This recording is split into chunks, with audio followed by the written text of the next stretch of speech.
2025 চনত যেটো আমাৰ চূড়ান্ত HSL পৰীক্ষা হ'ল সেই পৰীক্ষাত মন্দিয়া জাতীয় বিদ্যালয়ে এটা ভাল ফলাফল দেখাবলৈ সক্ষম হৈছে। ইয়াৰ কাৰণে আমি উৎফুল্লিত।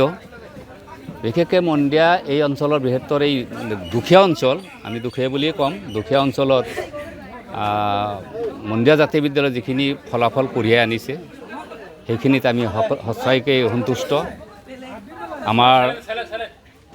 আমাৰ নিজা বিদ্যালয়ৰ 45জন ছাত্ৰ ছাত্ৰী আছিল আৰু এজন ছাত্ৰ আমাৰ হয়তো অলপ দূৰৰ আছিল, তেখেতক আমি দিছোঁ, কিন্তু তেখেতে অলপ হেৰি কৰিলে, অলপ পজিশ্যনটো আমাৰ অলপ বেক কৰিলে, যে সেইটো বেলেগ কথা। কিন্তু আমাৰ যিটো পাৰ্চেণ্টেজটো 95.5, এইটোৰ ডিষ্ট্ৰিক্টৰ ভিতৰত মই জনামতে মানে 3rd পজিশ্যন। আৰু আমাৰ এই অঞ্চলত ডিষ্টিংশ্যন নাই বুলিয়ে ক'ব পাৰোঁ। মই খবৰ লৈছোঁ আমাৰে 5টা ডিষ্টিংশ্যন পাইছে, 10টা ষ্টাৰ পাইছে। আৰু যিখিনি মানে ফলাফল হৈছে আমি যথেষ্ট সুখী। এইটো আমাৰ পূৰ্বৰ ধাৰা আমি অব্যাহত ৰাখিবলৈ সক্ষম হৈছোঁ। ভৱিষ্যত পৰিকল্পনা কোনো শেষ নাই। পৰিকল্পনা কোনো দাড়ি কমা থাকিব নোৱাৰে, কাৰণ পৰিকল্পনা হ'ল অসীম। যেনেকৈ মানুহৰ আশা অসীম, ঠিক তেনেকুৱা পৰিকল্পনাও অসীম। আমাৰ পৰিকল্পনা এইবাৰ 95.95% ৰাখিব পাৰিছোঁ, হাইষ্ট মাৰ্ক। আমাৰ অহাবাৰৰ পৰিকল্পনা হ'ল আমি অসমৰ ভিতৰত প্ৰথম হোৱাৰ এটা পৰিকল্পনা আমাৰ আছে। আৰু আমি এইবাৰ এটা মিছন আৰম্ভ কৰিছোঁ বছৰৰ আৰম্ভণিৰ পৰাই।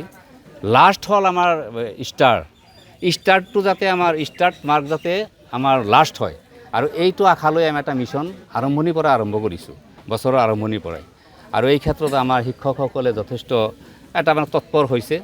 মই আশা ৰাখিম যে আগন্তুক মানে অহা বছৰৰ যিটো ফলাফল, সেই ফলাফল নিশ্চিতভাৱে আমাৰ আশা আমি পূৰণ কৰিব পাৰিম।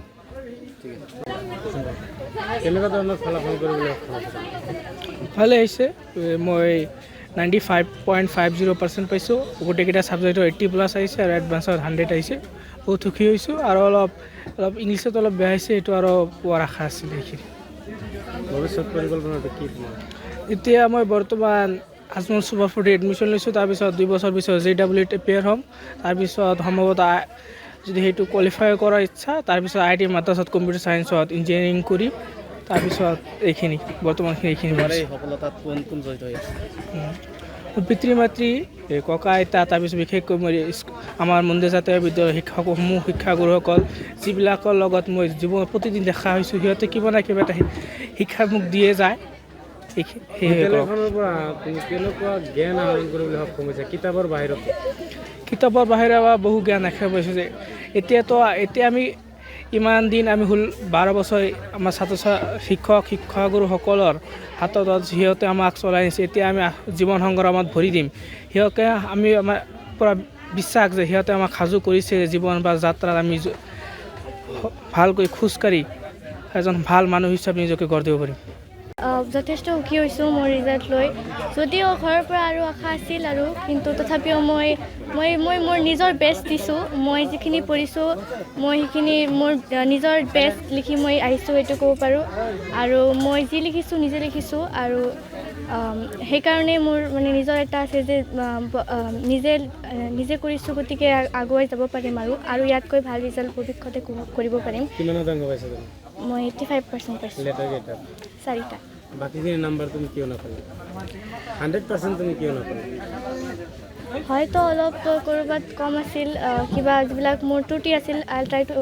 I'll try to improve from now on. I am learning from my mistakes, and I will be learning from my mistakes, and I will improve in the next time, and I will try my best to cross 90 in the ACES exam, the upcoming ACES exam. That's my goal. Thank you. যিকোনো খবৰৰ বাবে যোগাযোগ কৰক 7099017330 লগতে 7099017110 নম্বৰত।